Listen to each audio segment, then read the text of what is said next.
everybody. My name is John DiPietro. And I'm Bob Zagami.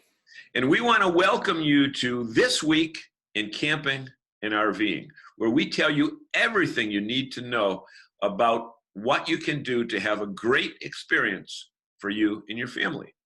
This show is brought to you by Campers Report and RV Insights. And Bob, there's so much to talk about in this week's show because RVing's on the news headlines everywhere you look. John, we could talk for a week with the activity level that's out there, with the number of first-time buyers. The increase in RV sales is off the charts, and the media attention is what's really got broadcasting this message to so many different people, the radio stations, the television stations, the in-person interviews. And we got a list a mile long of all the media exposure. Well, Bob, why don't we do this? Let's jump right into it. People have bought their RV. Let's assume they already have their RV, because we could do 5 special shows on how to buy an RV, but let's assume now, because it's middle of summer and it's coming up on the fall and people are still camping, again, depending upon where they live across this great country of ours, they've got their motorhome or travel trailer and they're going to the campground for the first time. Describe some of the, let's just say, challenges that our viewers would be dealing with. Well, you know, it's interesting because for the veteran RVers that are out there, they immediately recognize the new buyer and the new camper when they come into the campground, because so much is being thrown at them when they buy the new RV. In terms, first of all, you're worried about learning the new RV and all the nuances of how to do things, open the slides, turn on the propane, hook up your waste, hook up your electricity. But you have to get into the campsite. And when they get to the campground and then they sit there with this stark look on their face, they see, okay, I'm in number 10, and they get to number 10, they say, how do I get this thing in there? How do I back it up? How do I not? What do I do now? Right. Yep. And the people, you know, fortunately, campers are great people. So the people next door immediately notice this, and they come over and offer their help. So people are afraid, well, what am I going to do when I get to the campground? You really don't have to worry about that, because the neighbors are going to come over and actually offer assistance, because they can just tell you're one of the new ones. They'll tell you one of the new ones, because just last week we were at a campground and we noticed a newbie. We knew it was a newbie because they still had the stickers, you know, that said 5-year warranty and, you know, this is a certain type of stairway, that type thing. So a lot of times the new people are so excited to go camping, but you know, now they're in the campground, and name some of the things that they have to hook up to, because it can be a challenge. Well, the first one typically is you got to level the coach, because a lot of the things that you do will depend on having that coach level before you start to turn on your appliances, plug in your electricity, hook up to the city water connection, and hook up your waste management system to the sewer connection in the site. And that can take a while. And then you're going to get your slide outs out, but you want to make sure you're level before you put the slide outs out and get ready to recreate and enjoy your time at the campground.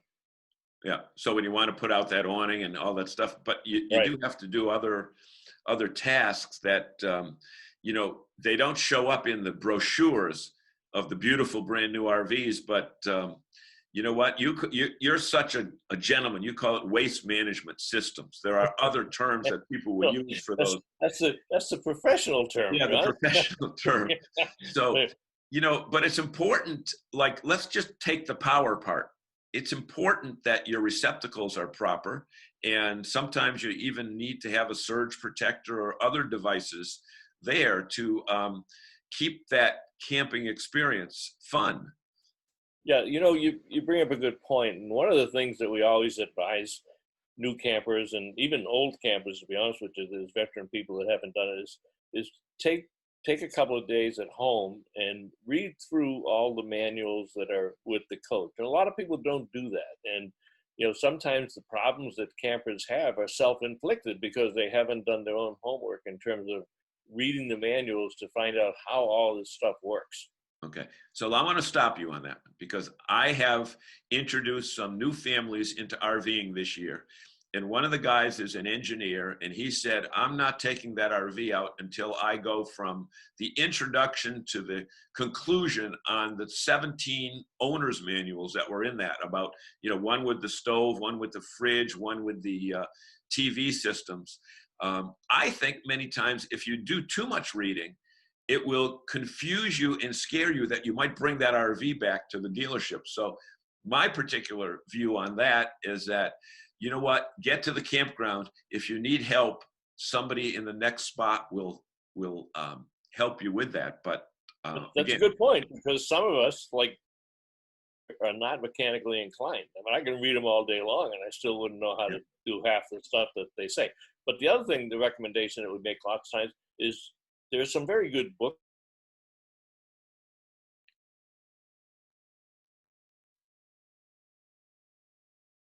Technical consumer education. They have it's actually called The RV Book. Takes you through all the different disciplines that you have. And then Mark and Julie Bennett have a book out called Living the RV Life. That's a tremendous resource book, brand new. And a lot of times you can pick this up at the dealers and some of the campgrounds, and you kind of use those as a how-to and go to the specific chapters that you need if you're going to hook up your waste management system, or if you're going to talk about electricity, or, you know, how do you cool down the refrigerator? You've got those kinds of reference documents also. Yeah. And I think you'd agree that after one or two times of setting up your RV at the campsite, it becomes kind of automatic to you. It does. It does. Now let's look at another aspect of camping right now that is becoming more and more popular for people, especially those that live in large metro areas where it's not feasible to have a RV in their own yard because they're in a metro area. And that is glamping, cabins, and yurts. Would you talk about those three aspects of camping? Yeah, you know, we tend to think of the campgrounds in terms of people buying the RVs, and we have a lot of people buying new RVs. We have more campers, and people say, well, how can that be if you don't have an RV? Well, one of the nice things, though, the way the campgrounds are adjusting to the new outdoor experience that people want is by providing accommodations outside of a typical campground site for a motorhome or a towable trailer.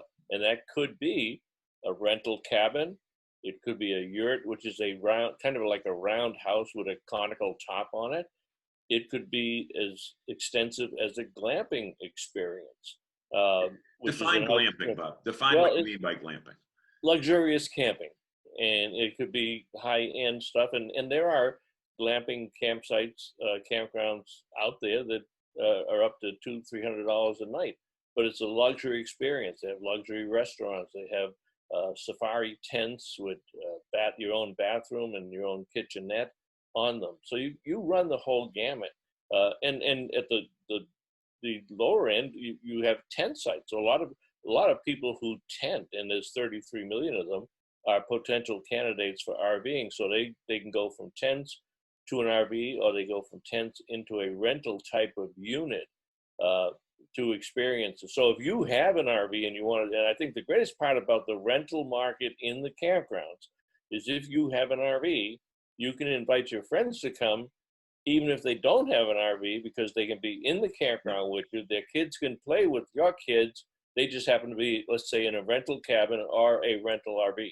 Yeah, and we saw that many times just a couple weeks ago when we were on a extended family camping trip, where a couple of our family members, they rented a travel trailer that was right there at the campground, which is a totally different thing. Yeah. Now, let's talk about this. When you get to the campground, it doesn't mean you're in the wild, wild west, and there is no rules or etiquette. Talk a little bit about, we've got about a minute left or so. Talk about some of the etiquette issues that people should be aware of right away with camping, so they don't start their experience off on the wrong foot. It's a very topical subject, John, because we have so many of the first-time buyers in there. First thing you want to do is make sure you observe the campground time, to check in and time to check out. They have to have time, much like a hotel. Yep. Somebody checks out of a hotel, they have to have time to clean the room. Well, to be in the campground, they have to they rake the site, they clean out the fire pits. There's things that they have to do there. So respect the time the check-in. Don't show up 2 or 3 hours early and expect them to put you onto a campsite. Respect your neighbors. These are individual sites, and you should stay on your site.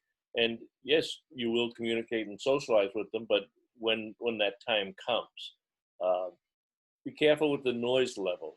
Most campgrounds have quiet hours. Don't run your generator late at night if they don't allow it.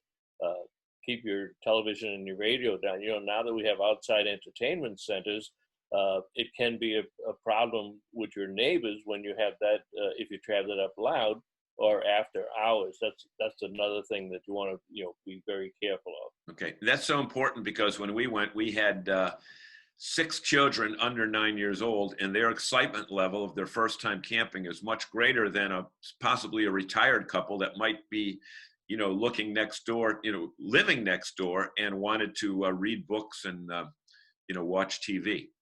Yep. And the other thing is, observe the speed limit. These are not racetracks. There are children running around, they're walking, they're on bicycles, they're liable to jump out from a campsite to run across the street to see a neighbor. The campground speeds are very slow for a reason. And if they're not observed, then the campground has every right to evict you. So we want you to have a good experience, but be careful of your neighbors and your surroundings. Great. So Bob, there's 3 great tips. I'm sure there are many, many more, and we can tell people where they can find out about these campground etiquette tips. Yep. But in this show, we want to thank you so much for talking about the new people that are coming into camping, the different ways that they can camp, whether they own an RV or whether they want to take advantage of the RV experience without going through RV ownership. And thirdly, and probably most importantly, some of the rules and regulation and etiquette rules that people should follow when they're camping. One quick one, John, that we forgot. A lot of people, a lot of families, a lot of even individual travelers travel with their pets, your dogs and your cats, whatever. Pick up after your dogs. The dogs and the pets are your responsibility. Keep them on a leash, keep them in a pen, keep them on your site. When they do their duty, go out and pick it up, and keep the campground neat and clean for the next person. Great. So we want to thank you so much for joining us for this week in camping and RVing. Join us again real soon. And we want to let you know that this report has been brought to you by Camp Report and RV Insights. Thanks, John. Well, thanks, guys. That's some great information for new RVers. Recently, John interviewed an RVer who's taken his international business on the road. Let's take a look in at that conversation. Hey everybody, it's John DiPietro. We are at a campground in the great state of Maine. And we're talking with a young man who has done what so many people dream to do and want to do, but for one reason or another haven't pulled the trigger yet. And that is to work full-time from their RV. We're here with Phil. Phil, welcome to your campsite. Hi there, John. Good morning. Good morning. So we're here with your virtually brand new Grand Design Reflection that you got just a few weeks ago? Yeah, this is actually the second time we've been out in it. We came here, would you believe, 2 weeks ago as the so-called shakedown, just to see how we actually got on with it. And would you believe it's the first time we've driven a truck and as well, so it was quite an adventure coming over here. But what a beautiful place to actually find. It is, and what a beautiful place to actually work from, because I know you said you have a couple workstations inside. Tell us what you do, and tell us about the benefit of having a technology smart RV that allows you to work from the road. Yeah, we feel very, very blessed actually, because we've worked from home for the last, 6 or 7 years now, and obviously falling from one bedroom to the other, but you have the same old office all of the time. But we have the luxury of being able to get up and do 2 or 3 months of the year just traveling around wherever we choose, and of course be totally inspired by the surroundings you have at any time that you pull up. What do? I'm one of the commercial directors of a global internet organization, and as such, we can work virtually wherever we are. And having an RV such as this, and of course the improving internets in various sites that you visit nowadays, you've got the luxury of being able to literally work whatever. All I need is a laptop, some form of decent internet connection, whether that's hotspot or obviously through the internet services provided by the campsite, and away you go. My good lady Amy, she can do exactly the same thing. She actually works within the realtor business, but on the conveyancing side, and just as I said before, all she needs is an internet connection as well. Yeah. Tell us about the unit that you have, Phil.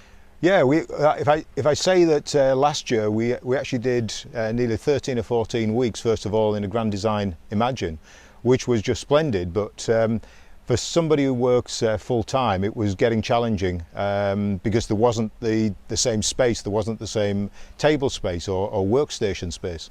So we upgraded to this, and I have to say this is just fantastic. We've both got workstation space, very, very comfortable. Even in that shakedown of 4 or 5 days the other week, we were working for about 10 hours within the camper itself. Absolutely no problem at all.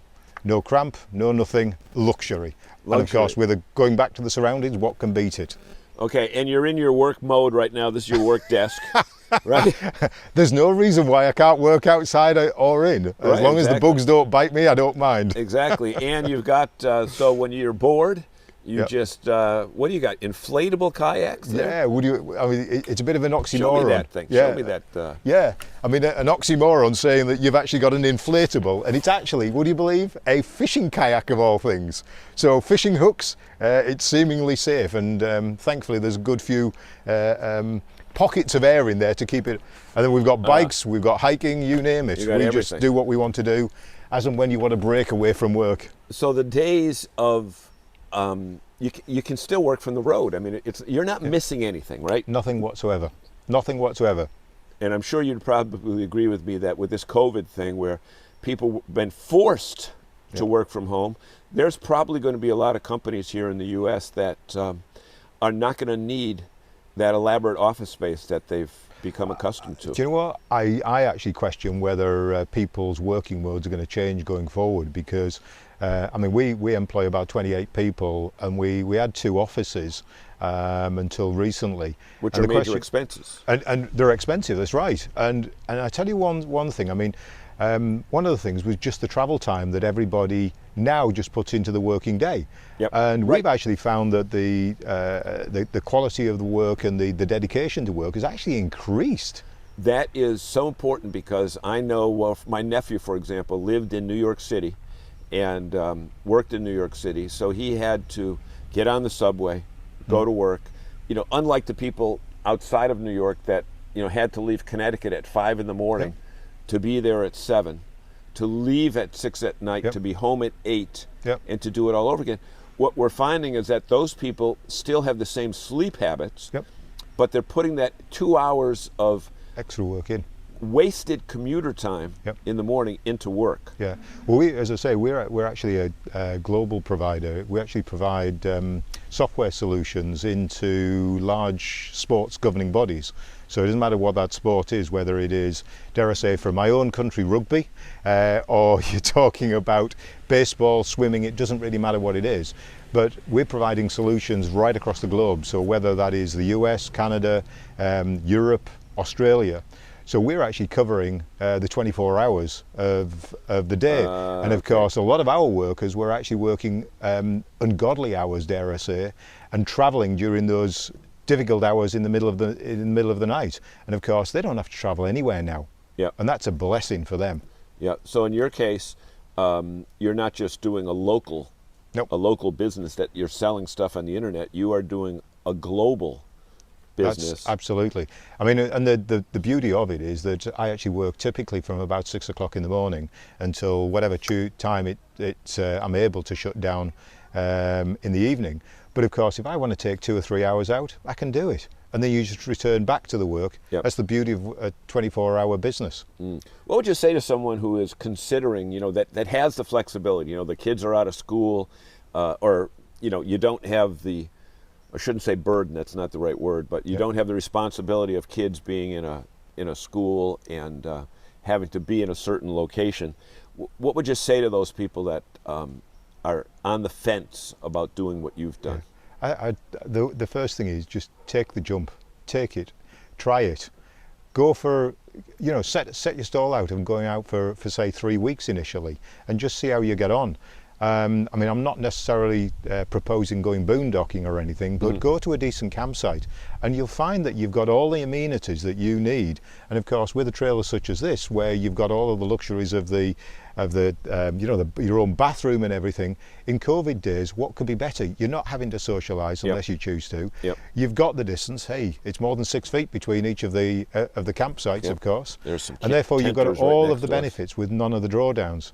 I mean, actually, where we are, we're in we actually live in a quiet area, but it's actually full of a lot of tourists currently. And the beauty of this is that, of course, we've actually escaped that. We've got the benefits of everything, and none of the drawbacks. And we should say that you are not full. You still own a home, and you're not full timing in your RV, but you're taking. What'd you say, 12, 13 weeks? Yeah, 12, 13 weeks would be the ideal so it's situation. a quarter of a year. Yeah. I mean, we've got a passion for getting around the beautiful state and national parks of the US. I mean, last year we did a great big loop up around the Upper Peninsula in Minnesota. Came down all the way down the Mississippi down to Memphis and Nashville. Picked up the likes of Mammoth Caverns before fighting the, dare I say, the weather of the winter as it started approaching us. But what a trip, what a trip. And you know what? We didn't miss one day of being able to work if we chose to. Interesting, because even if you're quote unquote in a vacation mode, you can still put in an hour or two. You don't have to put in, I mean. And you don't mind it. Because you're in the outdoors. You know, even if you pick up a couple of hours on a Saturday or Sunday, it doesn't matter, because you don't miss it, because you've got 24 hours of this beautiful surrounding. And you're in a better frame of mind, am I right? Oh yes. Than having to. I would say inspired. Inspired, okay. Totally different than having to deal with the traffic. Or looking at a blank wall. Train. And you know, then you get on the subway, and again, you're in New Hampshire, so you're not dealing with trains and subways, but you know, for the vast majority of people that have to do that rat race life, we're really allowed to get out of it. I don't envy anybody doing that at all. I do feel for them. I mean, but even for ourselves, I mean, we live in a beautiful part of New Hampshire, but during the course of the day, we typically just look at 4 plain walls. You know, that's our office, whereas, you know, look out on this instead. I mean, look at that. Watching that tide come in, right? Itching to get out and do some fishing. Fishing from the blow-up kayak. The kayak. Okay. You're desperate to see this, John, I know. So Phil, we're going to take you over. What is a capsizing? Do that. We'll put it on here as a special breaking item, breaking news feature. But we want to thank you so much for spending time to explain what your situation is, and thank you and wish you well in your travels. Thank you very much, John, and hope everybody or somebody else is inspired enough to take a chance as well. Take care. Well, thanks, John. That's an inspiring story. Before we move on to our next story about a whole family that's traveling in their RV, we want to remind you that this next segment is brought to you by RV Life. RV Life is now offering the RV Life Pro suite of camping tools, which include RV Trip Wizard, the RV Life app, which is also a GPS, and Maintain My RV, which is a web-based tool to keep track of that all-important RV maintenance. Be sure to visit rvlife.com and take a look at these handy camping tools. Next, John visits with a family traveling the country in their RV, spreading their message of healthy family travel. Hey everybody, it's John DiPietro. We are in Bucksport, Maine. We're at a Harvest Host facility. We're at the Bucksport Golf Club, and we pulled in last night and ran into another RV that was here that had some bicycles in the back that looked great. We figured, that's an exercising couple. And then I saw they had a logo on their vehicle. It said Healthy Family Travel. And then I saw they had another sign that says Adventure Awaits. So what I decided to do was pull out the camera and talk to this family and start right with Mama first. Hello. Tell us your name and where you're from. My name is Karen and I'm from San Diego. My name is Kentia and I'm from San Diego. I'm I'm Katali and I'm from San Diego. Hi, and I'm Michelle, and I am also from San Diego. Right, okay. So it says Healthy Family Travel. So Dad, tell us about this name and what you guys are up to. Well, Healthy Family Travel is all about traveling anywhere around the world in a healthy manner that is beneficial for the kids, educational for the kids. The past couple of years, it's been international and around the world, and this year with COVID, this is our quarantine vehicle. Your quarantine vehicle, So okay. here we are quarantining, and this is The last Karen's couple blog, months. Healthy Family Travel. So you joined the millions of Americans that are RVing for the first time. We have joined, yes. We've Right. done it a couple times before, and In a rental. in a rental. Yep, we did 2 big trips. We went all the way up the coast of California up into Oregon, and then we also did like all the western states, Colorado, and Up to all Mount the way Rushmore. up to Mount Rushmore. Yeah. Yeah. And these little world travelers, we asked them what their favorite trips are, and they. What did you usually say, always- ladies? Well, so far it's this trip. This This trip, Okay, before that it was. The other trips. the Yep. other RV Yeah. trips. So we should say that you did have California plates. So we Yeah. figured it's either a rental or you are from California, and we confirmed you are from California. That's right. But you kind of have done a lot of traveling, Yes. Yeah. right? Lots. Tell us where some of the places We've you've been to been. Cambodia, China, Vietnam, Paris, Germany, Mexico, Yeah. Technically Macau. And That'll- Macau. Macau, yeah. Okay, everywhere. so where's the best food? That's a tough one. Well, I have you seen the Golden Arches in other countries? They don't even know what that is. The McDonald's? We're called Healthy Family. Oh, healthy family food, healthy family travel. They Oh, don't- you're they eing don't know peas. You're that. eating pea pods. That's right. 4 peas in a pod, There you right? go, yeah. So what decided, Germany. or was it decided by the COVID thing, what your Yeah. trip was going to be? I think you said you had a international travel that was postponed We or did, canceled. yeah. We were supposed to be in South Africa, and we were supposed to be in Japan, and both of those trips got canceled. And so Karen's originally from Connecticut. Her parents are out in North Carolina, and we said, well, the kids have to see their grandparents, and we need to visit the family beach house. She hasn't missed a year in. I've never missed a year at the Connecticut shore in Yeah. my entire 50 years. The entire 50 years. We had to find a way to get out, and RVing was the way to do it. Okay, so ladies, look at her with that. Look at those movable arms. That's pretty amazing, huh? Daddy's. What do you like best about the RV? About traveling in an RV? I like sitting on the couch and reading while my dad is driving. Okay. I like sitting in the front seat with my dad so that I can see all the beautiful views. Oh, all the beautiful views. And yesterday, she was doing and learning a ton about math. I was driving, and she had a big math workbook, and we spent a couple hours. She was Yeah, learning we- about division and all We've been kinds of stuff. homeschooling Yeah. the whole summer since we Okay. kind of lost the end of Starting this school of the soon. year last year. So starting school these Monday. girls have worked every single day. They write in a journal every day ever since COVID started. And they do Kumon every day. Oh, okay, yeah. And they do like a summer workbook every day. So Yeah. so they've been working. Anytime we're driving around, they're either reading. They're very I'm reading all the time. they're very content. This one loves to read. Yeah. And Keep that so TV off, right? We What no TV? what TV? Oh, no TV? Yeah. Oh, good. We Okay. occasionally watch a movie at night, Yeah. and but other than that, they're reading or see Liberty Kids. or Liberty Liberty Kids. Kids. Yeah. And they're never asking, "Are we there? RV there yet?" RV. They're never Exactly. asking us. So, that. Dad, tell us about your opinion of Harvest Host as to how that has kind of broadened your Yes. capabilities to see cool stuff. So we were introduced to Harvest I want to Host get that logo in there. So before this trip, and we just love Harvest Host. We have just found it is the best way to cross the country. We are in Harvest Host As much as possible. As much as possible. It's our Anytime- it's completely our favorite places to stay. The farms? farms, our Yeah. farms are Farms. our You favorite. guys were They've milking milked goats. goats. What have you done? Some of them have little chicks. Yep, we Yeah. got to hold chicks. Yeah. We've Any been little to wineries. new cows, the baby cows? See any- Yeah, lambs and Yeah. goats. We've seen baby. We haven't seen a baby Yeah. cow. Baby but cats. We've gotten eggs.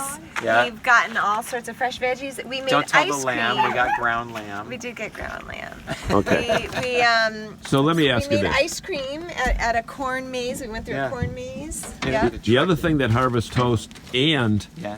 an RV allows you to do is Yes. to bring your other family member with you. Yes. Right? That's right. That's This right. is, this if is you our were- COVID dog, our COVID rescue. We If got you were, him. oh, you just got him? We just got him Yeah. the day before the world shut down. Yeah. Okay, like Shelter March dog. 11th, right? Yep. Yeah. Because we were in Yeah. Palm Springs, Yeah. Oh yeah. just barely When made it everything- home. Yeah. But the RV and the Harvest Host combination allows you to bring your dog where a Absolutely. hotel and an airplane would be kind of That's right. Yes, That's right. absolutely. The whole kind of family. crazy. Yeah, Yeah. the whole family. And he's become the family guard dog as well, I understand. Yes, for sure. Thank goodness he hasn't broken any screens though. So, ladies, what would you say to other moms and dads that are thinking of doing what your mom and dad did? It's super fun, but a lot of driving. Oh, but you don't have to drive yet, Yeah. right? It gets pretty crowded sometimes when the push-outs start out mostly. Oh, I don't know. Yeah, 4 Okay. people. Guys, in do you a- remember how long we've been on the road now? 7 weeks. 7 weeks. 7 And weeks. school is not going back. It's all virtual in California. So it starts on Monday. Yeah. all distance learning. So Okay. we are staying in the RV and But you slowly really are meandering distance home. learning. I mean, We are. You're seeing. I mean, you were at. You've been now at both shores, right? The easternmost point and Yeah. And we You saw live in San we saw Diego? the sunrise in Lubeck. Lubeck. Yeah, Lubeck. Lubeck. We got to put that. Wait. You got to say it with the Yeah. French Lubeck. accent. Lubeck. Okay. With the French so accent, we they did move. corner to corner, and these girls have had an entire year or two of 5th Geography, and 6th yeah. grade. Oh. Well, not only the geography, but the history. We did all Right. of Virginia. Virginia, We did like and we did Sunny Williamsburg, Summer. Yorktown, Jamestown, Yeah, Gettysburg. that's why we brought the Liberty. the Liberty Kids. Monticello. Yeah, so we could learn Yeah. all about our country and Monticello, Amish country. We've Oh, had you so saw the much- Amish country. So Yeah, much that's pretty history wild. and geography on Yeah. this. Yeah. Lots of learning. Yeah. So, Dad, Yeah. no regrets. 0. No regrets at all. What would you say to somebody who's young like you guys Yeah. and says, "Oh, we'll do it when the kids get old and when we retire"? What do you say about that? No, there's no time like the present. You don't know. You never know what the world has in store. So I'd say As we are evidencing right now, right? Yeah. Do it now. Grab an RV, rent an RV, buy an RV, leave your shaver at home, and hit the road. Okay. So here, come and just stand by your sign. Stand by your man. Stand by your sign, and tell us about your blog. Oh, Healthy Family Travel. Well, it's all about finding healthy food along the way and traveling. Now it's like traveling in a safe way with COVID, and being with your family. I mean, there's nothing better. Every morning I wake up and the girls jump into bed with us, and I keep saying there is no place that I'd rather be at all, is that with my family in this little tin can of a home and waking up in a different beautiful spot every morning. So it's healthyfamilytravel.com. Healthyfamilytravel.com. Okay. With that, let's just show people what you've got here, ladies. You're gonna close the show. All right. Okay. So now you say something like, "Thank you so much for being with us today. Enjoy your summer." Thank you for being with us today. Enjoy your summer. Eat blueberries. Eat blueberries. Because the blueberries are from where? Me. Right up the street. Pick them Wow. yourself. So Yeah, she picked them herself. everything we talk about, we're going to remember this most for eat blueberries. Eat blueberries. Well, thanks, John. That's a great story. Well, that's a wrap for this edition of the Camper Report. Join us next time. We'll have more exciting information for you, the RVer.